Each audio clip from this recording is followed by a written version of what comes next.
faltan tan solo 6 días para el balotaje. Nada. Y hasta Lula reconoce que va a ser una elección difícil, ¿no, Gaby? Y sí, bueno, venimos contando, ¿no? Cómo en los últimos días se conocieron distintas encuestas y en el promedio de las encuestas, contábamos ayer, hubo 3 puntos de diferencia entre Lula y Bolsonaro. Cuando comenzó el camino hacia el balotaje, la diferencia era de 7 puntos aproximadamente, ¿no? Entonces se fue reduciendo.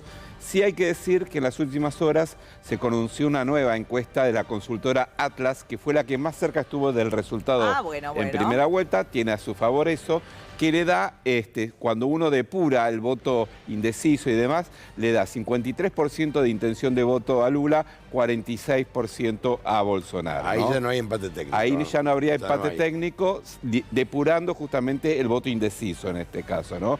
Bueno, en definitiva, la verdad es que, como bien decía el gallego, Lula hoy por hoy está como muy mesurado con respecto a lo que pueda llegar a pasar, y sus equipos de campaña también, porque en cierta medida no es el mismo escenario que se vivió inmediatamente después de la primera vuelta. Recordemos que la primera vuelta tuvo como situación el hecho de que nadie imaginó, y las encuestas no lo señalaban, que Bolsonaro iba a llegar al 43% de los votos. Hablaban de un 34% de intención de voto en promedio, ¿no? Y que sí, Lula se lo ubicaba en el 48%, algunos más, pero más o menos en el 48% que fue lo que sacó.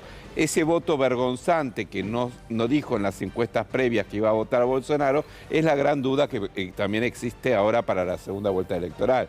Porque el votante de Lula lo dice abiertamente que va a votar a Lula. Y el de Bolsonaro, como lo demostró la primera vuelta, no lo está diciendo tan abiertamente, ¿no? Obviamente sí hay un sector muy duro que lo apoya, pero el tema es que las encuestas tienen esa duda con respecto a ese voto silencioso que no llegaron a ver en la primera vuelta. Pero sí, bueno, el dato nuevo tiene que ver con esta encuestadora Atlas, que hizo un relevamiento importante a nivel país y que fue la que más cerca estuvo en la primera ronda electoral, que le daría un 53% a Lula, un 47% a Bolsonaro. El tema es ver el margen de error que tiene, si es telefónico o no. Exacto. Si atendieron o no atendieron, porque es todo un tema. Antiguamente las encuestas eran caras porque eran puerta a puerta. Sí. Hoy son telefónicas de línea. Sí, eso te segrega por completo porque claro, ya sabes que mucha gente ya directamente no tiene teléfono de línea. Y no te atienden. O no te atienden, tal cual. Yo tengo y no lo atiendo nunca. Claro. Te mandan a... Sí. Entonces, o que te mandan al contestador automático. Exactamente. Sí. Entonces, el problema es ese. Sí. Porque por celular es mucho más cara.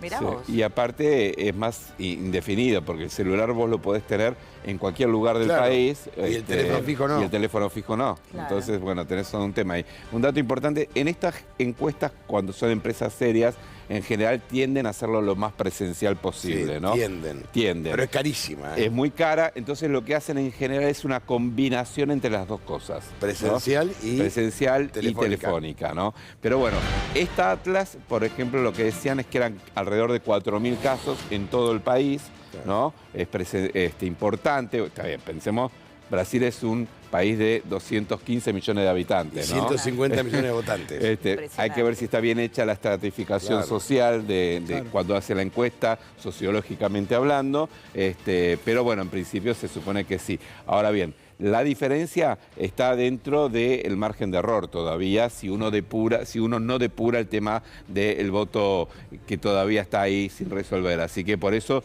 nadie se juega hoy a decir gana fulano, gana mengano, como si en otro... ¿no? Si es voto electrónico... va a ser más fácil acá porque votás presidente y vicepresidente. Los 90, ¿no? Sí, desde el año 94, si no recuerdo mal, o 93. Creo que la de Collor de Mello.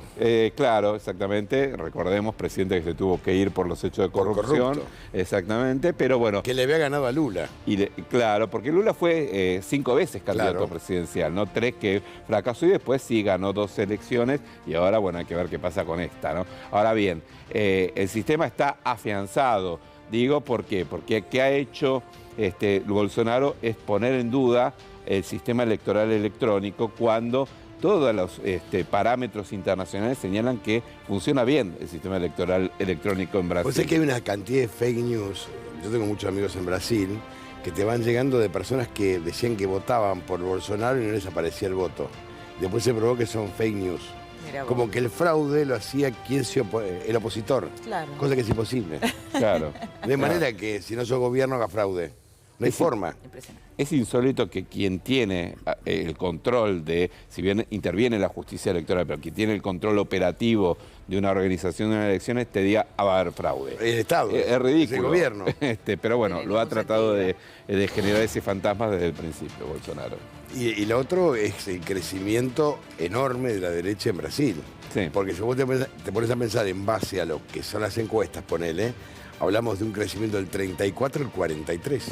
¿Y sí? Hay un 10%, hablamos de 15 millones de votantes que se habrían volcado a la derecha. Y hay un dato fundamental que tiene que ver con el peso, lo hemos hablado acá, del evangelismo, ¿no? O sea, cómo los sectores evangélicos que apoyan, el cálculo es que es 8-2 o 7-3, ¿no? A favor de Bolsonaro y sobre Lula, ¿no? Bueno, por eso Lula ha tratado de acercar a esos sectores en los últimos momentos e incluso definiéndose claramente en contra del aborto para tender un puente a esos sectores más conservadores, ¿no? Bueno, este es el panorama de la previa al balotaje de este domingo, que por supuesto te lo vamos a estar mostrando con una cobertura especial.